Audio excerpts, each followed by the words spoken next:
La medicina lo sabe todo, o eso creíamos. Hoy les traigo 7 historias reales, extrañas y en algunos casos todavía sin una explicación definitiva. 7 misterios médicos que harían dudar hasta al especialista más escéptico. Soy quien les cuenta estas noches una voz que intenta equilibrar el asombro con el rigor. No busco sensacionalismo. Lo que escucharán son relatos documentados, señales de alerta, sobre los límites de lo que entendemos y siempre con respeto por las personas detrás de cada caso. Antes de empezar, una advertencia breve. Aquí no se presentarán teorías sobrenaturales como hechos ni se darán consejos médicos. Donde existan hipótesis científicas, las distinguiré claramente de los hechos. Si te interesan estas historias y quieres más, suscríbete. En nuestro podcast catastrófico profundizamos en cada uno de estos casos con fuentes y entrevistas. La primera historia llega con el silencio y el color del hielo. Imagina un paisaje de invierno, oscuridad, viento que corta, la nieve acumulada como una tregua de luz en la carretera. En medio de esa noche, alguien encuentra un coche detenido, y dentro, una mujer que a simple vista parece muerta. No hay más que frío, pero a veces el frío guarda una respuesta inesperada. Jean Hillard fue hallada tras una tormenta de nieve en condiciones que cualquier emergenciero describiría como desesperadas. Ritmo cardíaco extremadamente bajo. Reportes de la época indican un pulso registrado de apenas 12 latidos por minuto y una temperatura corporal tan baja que los termómetros hospitalarios no podían medirla. El equipo que la atendió preparó lo que creían sería una tarea imposible, reanimación prolongada en un cuerpo casi detenido. Lo llamaremos hibernación accidental, no porque la persona haya dormido como un oso, sino por el efecto fisiológico que ocurrió. El metabolismo de su cuerpo había caído a niveles mínimos, protegiendo órganos vitales de la falta de oxígeno. Explicar esto sin perder rigor exige un breve paso por la fisiología. La hipotermia profunda es una condición en la que la temperatura central del cuerpo desciende por debajo de lo necesario para que las reacciones químicas celulares funcionen con normalidad. A temperaturas extremas, el corazón se vuelve lento, la respiración se reduce y el cerebro parece funcionar a otro ritmo. En animales hibernadores, esa reducción metabólica es un proceso controlado. En humanos rara vez alcanza esos límites. Sin embargo, cuando lo hace, puede crear una ventana en la que paradójicamente la vida se preserva. El tejido cerebral aguanta más tiempo sin oxígeno si el consumo energético disminuye lo suficiente. Los médicos que vieron a Jean tuvieron que actuar con cautela. Recalentar demasiado rápido puede ser tan peligroso como no hacerlo. La reanimación requería ritmo y paciencia. Con medidas de soporte, control estricto de los signos vitales y una vigilancia intensa, el cuerpo de Jean reaccionó lentamente. Con el tiempo, sus funciones se estabilizaron y, contra lo que muchos esperaban, recuperó una sorprendente parte de su vida previa. No hubo amputaciones masivas ni déficits neurológicos devastadores en el desenlace más inmediato. ¿Fue milagro? No. Fue la confluencia de un cuerpo que, por circunstancias extremas, redujo su demanda metabólica y de un equipo médico dispuesto a desafiar la tentación de declarar muerte prematuramente. Este caso plantea preguntas que aún resuenan. ¿Hasta qué punto puede el cuerpo humano entrar en un estado parecido a la hibernación? ¿Cuándo un corazón lento deja de ser irreversible? La experiencia clínica con hipotermia nos recordó algo incómodo. A veces, lo que parece muerte no lo es, y las reglas habituales de reanimación pueden necesitar adaptaciones. También estimuló líneas de investigación sobre hipotermia terapéutica, el uso controlado del frío en cirugía o después de un paro cardíaco para reducir el daño cerebral. Lo que pasó con Jean no se repite cada día, pero nos enseña a no renunciar demasiado pronto. Y si crees que la sorpresa terminó con el frío, espera al segundo caso. Este no tiene que ver con temperatura ni con maquinaria externa, se trata de voces que de algún modo llevan a la medicina hacia la verdad. A quien llamaremos AB le sucedió algo que desafía la frontera entre percepción subjetiva y datos verificables. AB vivía en Londres cuando empezó a escuchar voces. No eran voces que la amenazaran con mensajes delirantes ni le ordenaran peligros. Eran voces que describían hechos concretos, números, ubicaciones, detalles sobre su propio cuerpo que ella no conocía en ese momento. En un episodio, la guía verbal la llevó a solicitar un escáner que, tras el examen, reveló una masa cerebral, un meningioma en una zona que explicaba perfectamente los síntomas que ella había experimentado. La intervención quirúrgica cambió su pronóstico. Los psiquiatras que documentaron el caso lo publicaron en el British Journal of Psychiatry, no para proclamar lo sobrenatural, sino para mostrar que las llamadas alucinaciones pueden, en ocasiones, tener contenido verídico y conducir a diagnósticos salvadores. ¿Cómo puede el cerebro producir información verificable sin que la persona la haya aprendido conscientemente? Aquí conviven varias hipótesis: eventos ictales o preictales en la corteza, es decir, crisis epilépticas parciales que se manifiestan como percepciones anómalas, liberación de información almacenada de forma no consciente o mecanismos de reorganización en áreas lesionadas que generan sensaciones con base en actividad neuronal aberrante. Algunos investigadores hablan de neurobiología de la intuición patológica, cuando un proceso físico en el cerebro arrastra consigo fragmentos de información que, al interpretarse como voz, pueden contener trazas de verdad. Es crucial, sin embargo, separar lo documentado de las especulaciones sin respaldo. El artículo del British Journal of Psychiatry se cuidó de hacerlo. Presentó registros clínicos, imágenes de resonancia, hallazgos quirúrgicos y una discusión sobre alternativas diagnósticas. La voz de AB no fue un oráculo, fue una pista que, combinada con exploración clínica tradicional, permitió una intervención oportuna. Para la paciente, fue una salvación. Para la comunidad médica, un recordatorio de que la ventana de la percepción humana a veces da acceso a información que la medicina solo podrá entender poco a poco. Y si creías que los peligros se limitaban a lo fisiológico o lo neurológico, el tercer caso te obligará a mirar la sala de emergencias con otra clase de inquietud. Era una tarde normal en un hospital regional cuando una mujer llegó a urgencias con síntomas que en principio eran comunes: malestar, alteración del estado mental y ciertos signos en la sangre que reclamaban estudio. El nombre con el que la prensa bautizó el suceso fue brutal en su economía: la dama tóxica. Se llamaba Gloria Cecilia Ramírez. Lo que siguió no fue solo la atención de un paciente complejo, fue una cadena de eventos que dejó al personal sanitario atónito y asustado. El relato consta de hechos y de hipótesis. En la sala, personal médico y de enfermería detectó un olor poco habitual emanando de la paciente, y en algunos casos observaron pequeñas partículas en su sangre en el momento de extraerla. Varios trabajadores sufrieron náuseas, desmayos y síntomas que los llevaron a abandonar la sala. La respuesta inmediata fue de alarma: ¿un agente químico? ¿Un contagio? El caso requirió la participación de toxicólogos y forenses, y se transformó en una investigación que todavía genera debates. Una hipótesis que ganó atención fue la del dimetilsulfóxido, conocido como DMSO. Algunas fuentes sugirieron que Gloria habría usado DMS de manera tópica, un compuesto que en ciertas comunidades se emplea como remedio alternativo para aliviar o intentar tratar diversas dolencias, y que al metabolizarse u oxidarse podría convertirse en compuestos volátiles y receptivos que ante ciertas condiciones producirían gases o partículas que afectaron al personal. Los defensores de esta teoría trazaron una cadena química que describe la transformación del DMSO en derivados potencialmente irritantes o tóxicos.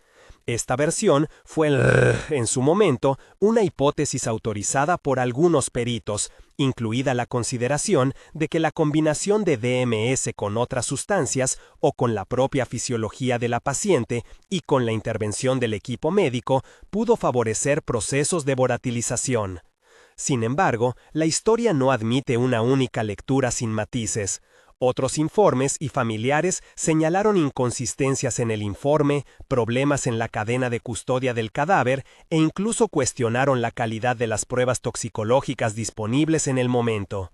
Cuando lo hizo, Algunos rasgos sorprendieron a quienes la conocían. Ciertas habilidades académicas parecían preservadas, y su capacidad para reconocer personas básicas se mantenía en un nivel que no concordaba con los más pesimistas pronósticos. Este caso puso en pie a psiquiatras y neurólogos. ¿Se trató de una catatonía prolongada? ¿De un estado similar a la persistencia de mínimos conscientes? A lo largo de la historia clínica, varios expertos, incluido el psiquiatra Harold Fromm y otros clínicos europeos que evaluaron a Caroline en distintos momentos, debatieron las etiquetas diagnósticas. La catatonia, que puede manifestarse con inmovilidad, mutismo y aparente desconexión del entorno, suele ser reversible con tratamiento adecuado si se identifica a tiempo, pero 30 años es una escala temporal que desafía los esquemas clínicos habituales.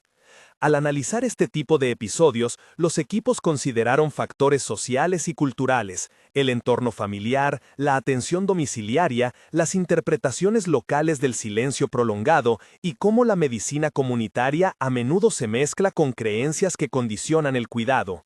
Los documentos clínicos mencionan evaluaciones periódicas, algunas intervenciones farmacológicas y un seguimiento que, aunque limitado por recursos, buscó preservar la dignidad de la paciente. El despertar de Carolina no fue un intercambio dramático de cuna a vida plena, fue un proceso gradual, con rehabilitación y con la imposibilidad de recuperar años perdidos. Aún así, su caso abrió preguntas neurobiológicas. ¿Qué mecanismos permitieron la conservación de ciertas redes neuronales funcionales pese al tiempo extenso de inactividad aparente? ¿Qué nos dice eso sobre la plasticidad y resiliencia cerebral? Estos primeros 4 relatos comparten un hilo. La medicina no siempre encuentra respuestas inmediatas y cuando las encuentra, a menudo lo hace delimitando nuevas preguntas. Hipotermia que protege, voces que guían, toxinas sospechadas que paralizan una sala completa y un sueño que dura décadas. Cada historia exige respeto por los involucrados y prudencia en la interpretación. Y si crees que el misterio terminó aquí, aguarda. La próxima historia que abordaré es, para la tradición científica, casi un mito fundacional. Es la historia de la barra de hierro que cruzó una vida y transformó la neurociencia para siempre. Algunos documentos antiguos escriben su nombre de maneras distintas. Por consistencia, usaré la forma más habitual en la literatura moderna, Phineas Gage. Notarás que, en archivos y transcripciones de época, aparecen variaciones. Esta normalización es solo por claridad, no altera los acontecimientos. Phineas fue un obrero que, en una explosión en una obra, sufrió el trauma que todo manual de neurología cita cuando se habla del rol de los lóbulos frontales en la personalidad. La anécdota, a grandes rasgos, es conocida. Una barra metálica proyectada por una carga accidental atravesó su cráneo. Contra toda probabilidad, él sobrevivió. Los médicos de la época, entre ellos el doctor John Martin Harlow, quien documentó el caso con detalle, observaron algo inesperado. Antes del accidente, Phineas era considerado responsable y sociable. Después, su conducta cambió y lo hizo impredecible, irritable y con dificultades para mantener empleo estable. El caso se convirtió en evidencia temprana de que ciertas regiones cerebrales hacen más que coordinar movimientos, modulan la conducta, la toma de decisiones y rasgos centrales de la personalidad. Lo relevante no es solo el arquetipo de la barra que atraviesa, sino cómo la medicina interpretó y convirtió ese caso en lección. Harlow registró observaciones clínicas sistemáticas y comunicó que, pese al daño físico, Phineas podía caminar y hablar, pero su yo había cambiado. Con el tiempo, investigadores usaron su historia para vincular anatomía y función. Los lóbulos frontales, hoy centrales en discusiones sobre control ejecutivo, inhibición y planificación, se mostraron como regiones cruciales para entender cómo pensamos y convivimos socialmente. El caso expuso además la vulnerabilidad humana. Una sola lesión puede reconfigurar la vida de un individuo y, por extensión, la comunidad que depende de sus actos. A estas alturas quizá notes un patrón, no de causalidad única, sino de cómo la medicina se construye sobre anécdotas que obligan a reformular teorías.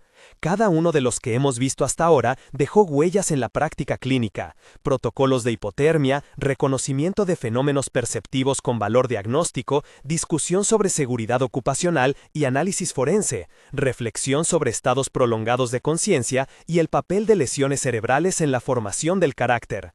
Y aún hay 4 historias por delante, algunas tan modernas como la tecnología que permite a una persona llevar un corazón fuera del cuerpo en una mochila, otras tan íntimas como un caso de envejecimiento detenido que desafía nuestro reloj biológico. Pero antes de seguir, permíteme hacer una pausa breve en la que, sin caer en la tentación de prometer certezas, recuerde lo que nos guía en este recorrido: respeto por los protagonistas, honestidad científica y la curiosidad que empuja a seguir investigando. Si algo une estas primeras historias, es la lección de humildad. La medicina no es oráculo, sino una práctica en construcción. A veces actúa a tiempo y salva, otras detecta señales que solo la investigación futura podrá aclarar. Lo que no puede permitirse es el silencio frente al misterio. En el siguiente bloque me adentraré en uno de los desafíos más inquietantes, el caso de una vida que casi no envejeció, donde la genética y la biología del tiempo chocan con la limitación de nuestras respuestas. También volveremos a la historia contemporánea de innovación médica, con un hombre que, literalmente, vivió con un corazón en una mochila mientras esperaba un trasplante. Pero antes, quiero dejar una imagen. La ciencia, con sus instrumentos, sus fórmulas y sus protocolos, a menudo avanza a empujones, a partir de casos que obligan a repensar lo que creíamos asentado.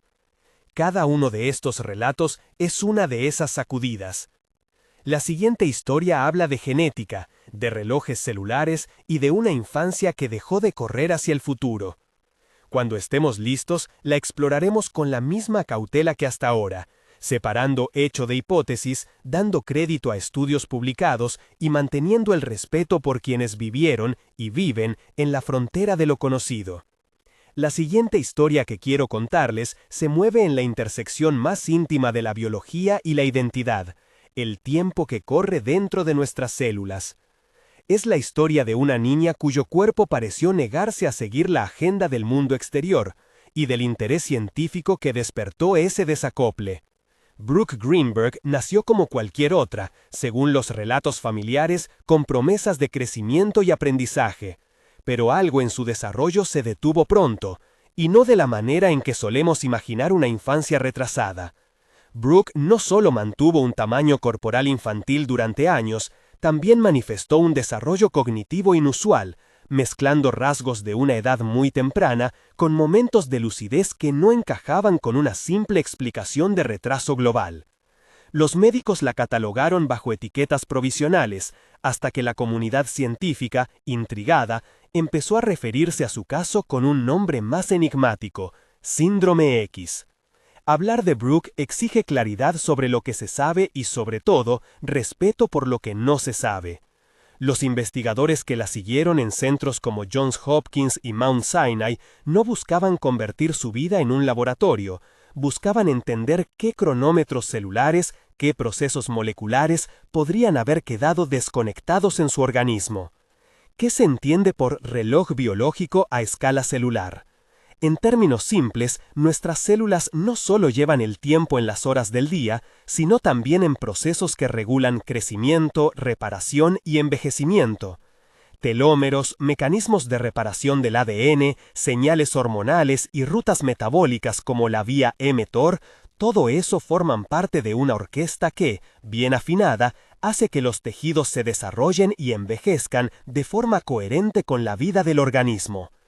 En Brooke, los científicos encontraron una imagen desafiante: tejidos que no progresaban según el patrón esperado, mezclados con una aparente preservación de ciertas funciones neuronales y una apariencia corporal infantil persistente. Se hicieron estudios genéticos extensivos, microarrays, secuenciación de exomas y otros análisis que en aquel momento estaban en la frontera de la tecnología disponible, y los resultados, lejos de ofrecer una explicación única, señalaron la complejidad del asunto. Aparecieron variaciones genéticas de interés, sin que ninguna sola variante pudiera explicar de manera concluyente todo el cuadro clínico. Surgieron hipótesis sobre mutaciones en genes implicados en el crecimiento celular, en la regulación de señales hormonales y en rutas aún poco comprendidas que, cuando fallan, pueden provocar desacoples entre el desarrollo somático y el neurológico. Es importante subrayar algo. Llamar a esto envejecimiento detenido es tentador por su carga metafórica, pero puede llevar a malentendidos. Brooke no era un caso de inmortalidad, ni un experimento fallido del tiempo. Su vida estuvo marcada por necesidades médicas, por cuidados constantes y por los límites que esas capacidades impusieron. Su caso, sin embargo, ofreció a la ciencia una ventana sin precedentes para estudiar el cronometraje biológico humano. En la práctica, los hallazgos que emergieron de su seguimiento contribuyeron a debates sobre cómo envejecen las células, cómo se regulan los procesos de senescencia y qué factores pueden modular ese reloj interno. Investigadores que a partir de su caso iniciaron líneas de trabajo sobre la reparación del ADN y la regulación epigenética demostraron que los temas polémicos y personales pueden impulsar avances siempre que la investigación respete la dignidad del sujeto. Las discusiones científicas sobre Brooke se mantuvieron en términos técnicos y, con frecuencia, cautelosos. Con el tiempo, y pese a la atención mediática natural que suscita un caso así, la familia y los equipos médicos enfatizaron que la prioridad era la calidad de vida de Brooke, no su valor como objeto de estudio. La ética en la investigación con pacientes raros es un capítulo que no puede soslayarse. La necesidad de conocer no debe imponerse sobre el derecho a la intimidad y a la atención adecuada. En ese sentido, el síndrome X fue también una lección sobre cómo comunicar hallazgos preliminares, cómo evitar la esperanza vana y cómo canalizar la curiosidad científica hacia líneas de investigación que beneficien a la persona primero y a la ciencia después. Los frutos, cuando llegaron, fueron graduales. Algunos laboratorios propusieron modelos animales y estudios celulares para reproducir aspectos del fenotipo de Brooke. Otros equipos se centraron en entender las variantes genéticas asociadas con la vía del crecimiento celular. No hubo, en los años inmediatos, un diagnóstico que resolviera todas las preguntas. Lo que sí ocurrió fue que su caso ayudó a articular una agenda de investigación sobre envejecimiento temprano y regulación del desarrollo, que sigue activa hoy. La precisión con que los investigadores trataron sus datos y la prudencia con que presentaron hipótesis marcó un contraste con la tentación popular de convertir estas historias en fábulas de ciencia ficción. Si hay una lección humana en la historia de Brooke, es que el enigma clínico no equivale a espectáculo. Detrás de cada misterio hay una vida entera, rutinas, afectos, necesidades. El interés científico puede y debe coexistir con el respeto por eso. Y ante la ausencia de respuestas definitivas, la medicina tiene una tarea: plantear preguntas útiles y construir herramientas que alivian, aunque no expliquen por completo. Vamos ahora a un episodio que, por su modernidad tecnocientífica y su carga humana, suele conmover de manera particular. Imagina salir de casa con la sensación de que tu corazón late con menos fuerza de lo necesario, una fatiga inexplicable, una falta de aliento que aumenta, una fuerza que se escapa. Para muchos con miocardiopatía dilatada, ese es el inicio de una secuencia que puede terminar en trasplante o en una dependencia de dispositivos que sustituyen la función cardíaca. Stan Larkin fue un ejemplo de lo que la ingeniería biomédica moderna puede lograr cuando la anatomía falla.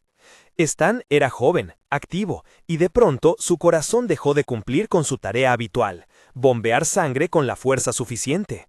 La miocardiopatía dilatada, en términos sencillos, es una condición en la que el músculo cardíaco se afina y el ventrículo izquierdo, la cámara que impulsa la sangre al cuerpo, pierde fuerza. Las causas son múltiples: infecciones virales que lesionan el miocardio, factores genéticos, toxinas, problemas metabólicos. En el caso de Stan, la progresión fue rápida, hasta llegar a una falla cardíaca avanzada. Los equipos médicos, ante la gravedad, ofrecieron una solución en la frontera entre urgencia y esperanza. Un dispositivo de asistencia ventricular izquierdo, un ELEVAD, pero en una configuración que, para la época, parecía de ciencia aplicada. Un corazón mecánico que debía viajar literalmente junto al paciente. Aquí merece una aclaración técnica sin tecnicismos. Un ELEVAD es una bomba que se conecta al ventrículo izquierdo y ayuda a impulsar la sangre hacia la aorta. No es un reemplazo del corazón completo como un trasplante, sino un soporte que puede mantener a la persona viva mientras se espera un órgano, o como terapia de largo plazo. En el caso de Stan, la novedad fue la portabilidad. Los equipos de la Universidad de Michigan, dirigidos por clínicos e ingenieros que trabajaban en esa línea, desarrollaron un sistema que podía ser llevado en una mochila, bombas, baterías, controladores y tubuladuras que conectaban el corazón biológico al sistema mecánico. Era, en la práctica, un corazón en una mochila. Lo que esto implicó en la cotidianeidad de Stan es algo que normalmente no vemos en titulares. Ruidos constantes de un motor que simboliza vida, baterías que deben chequearse y recargarse, temor a infecciones en los puntos donde el aparato atraviesa la piel, la logística de salir a la calle cargando un equipo vital, y la atención permanente de un equipo médico que acompaña y aprende de cada día con el dispositivo. La tecnología ofrecía movilidad y tiempo, pero también exigencias concretas, controles periódicos, cuidados estériles en los puntos de conexión, adaptaciones psicológicas para convivir con una visible señal de vulnerabilidad. A nivel técnico, estos dispositivos representaban un avance crucial. Permitían que pacientes con falla cardíaca terminal pudieran recibir un trasplante en mejores condiciones, o bien vivir más años con calidad de vida antes imposible. Si pensamos en la historia de la medicina, no es un salto meramente tecnofílico, se trata de aplicar la ingeniería para redistribuir funciones que el órgano no puede garantizar. Detrás de esa mochila había horas de diseño, pruebas de materiales biocompatibles, estudios de seguridad y, sobre todo, decisiones clínicas difíciles sobre cuándo implantar y a quién. Para Stan, la mochila fue una segunda oportunidad. Durante meses la llevó consigo. Su rutina incluía calibrar el equipo, supervisar alarmas, dormir con precauciones para evitar que los tubos se desplazaran y aceptar la mirada de extraños que a veces no comprendían lo que veía. También hubo momentos de normalidad, paseos al aire libre, conversaciones con amigos, planes que encontraron soporte en aquella tecnología que, por contrapartida, le recordó la fragilidad que habita nuestro cuerpo. Finalmente, después de un periodo con LAD, llegó la llamada que muchas familias esperan, un donante compatible. El trasplante fue posible por la decisión generosa de otra familia y por la logística médica que une a donantes y receptores. Stan recibió el órgano y, con el apoyo de rehabilitación y controles, pudo comenzar una nueva etapa. Esta historia no pretende idealizar la tecnología ni minimizar su coste. Los LAD implican riesgos, trombosis, hemorragias, infecciones y la dependencia de equipos externos. Además, la experiencia psicosocial de vivir con un aparato tan visible plantea preguntas sobre identidad, estigma y la naturaleza de lo que consideramos normal. Pero también ofrece una lección humana. La investigación biomédica puede convertir en vida lo que antes eran apenas horas de tolerancia. Y aquí surge una invitación sutil y firme. El relato de Stan subraya la importancia de la donación de órganos. No como un sermón, sino como un reconocimiento de que, detrás de cada trasplante, hay decisiones personales y actos de solidaridad que prolongan vidas. Si juntamos las historias que hemos visto, el frío que protege, las voces que guían, el susto colectivo en una sala de emergencias, el sueño de décadas, la barra que reconfiguró la personalidad, la niña que desafió al reloj biológico y el hombre que caminó con un corazón en una mochila, emerge un mapa de la medicina moderno. Un territorio donde la incertidumbre convive con la innovación, donde la ética y la técnica se entrelazan, donde las vidas de pacientes reales orientan la agenda científica. Antes de cerrar, quiero detenerme en algunas ideas que atraviesan estas historias y que, a mi juicio, son el corazón de lo inquietante que hemos explorado. Primero, la fragilidad de los algoritmos clínicos. Muchos protocolos nacieron de evidencia poblacional y, sin embargo, se topan con casos que no encajan. Estos relatos nos recuerdan que la medicina necesita flexibilidad y protocolos que admitan excepciones. Segundo, la narración justa. Cuando un accidente, una enfermedad rara o un dispositivo médico irrumpen en la vida de una persona, la forma en que contamos esa historia puede aliviar o dañar. Hemos intentado mantener un equilibrio, explicar sin simplificar, celebrar la creatividad científica sin convertirla en fetiche, y siempre, siempre, preservar la dignidad de quienes protagonizan estas historias. Tercero, la humildad epistémica. Hay fenómenos que, por ahora, parecen inexplicables, no porque la ciencia esté ciega, sino porque aún no hemos creado los instrumentos conceptuales adecuados. La investigación avanza a partir de preguntas honestas y de la recopilación rigurosa de evidencia. A modo de cierre, quiero subrayar también la dimensión colectiva de la ciencia. Muchos de estos avances no serían posibles sin la colaboración de enfermeros, tecnólogos, familiares, laboratorios, académicos y, no menos importante, sin la decisión de personas y familias que aceptan compartir su caso con la comunidad científica. Es una alianza del conocimiento que debe regirse por el respeto y la transparencia. Y ahora, una pausa para la responsabilidad.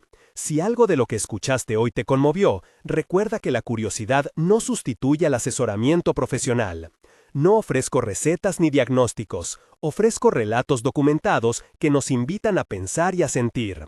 Si te gustan estas historias, si sientes que preguntas nuevas han nacido al escucharlas, te invito a suscribirte a este canal y a escuchar nuestro podcast Catastrófico, donde profundizamos con fuentes y entrevistas. También te pido, con respeto y sin dramatismos, que consideres informarte sobre la donación de órganos en tu región. En el caso de Stan, como en tantos otros, la decisión de una familia hizo posible una segunda oportunidad de vida. Pensarlo no cuesta nada y puede hacerlo todo. Antes de despedirme, quiero rendir un homenaje breve a quienes protagonizan estos relatos. Pacientes que vivieron incertidumbre, familias que sostuvieron cuidados difíciles, profesionales que actuaron con ética y coraje. Cada uno de estos 7 misterios es en realidad una lección sobre la condición humana y sobre la medicina como práctica en constante transformación. Cierro con una reflexión. La ciencia no es la negación del asombro, más bien es su compañera que busca respuestas con herramientas rigurosas. Pero el misterio seguirá allí, en los márgenes y en los pliegues de lo cotidiano, recordándonos que la curiosidad y la compasión deben ir siempre de la mano. Gracias por escuchar estas historias. Mantén la luz encendida la próxima vez que el mundo te parezca demasiado ordenado. Quizá, en la penumbra, encuentres otra verdad que nos haga replantear lo que creemos saber. Hasta la próxima noche. Cuida de tu cuerpo y de los demás. La historia médica sigue escribiéndose con cada vida que se atreve a desafiar la explicación.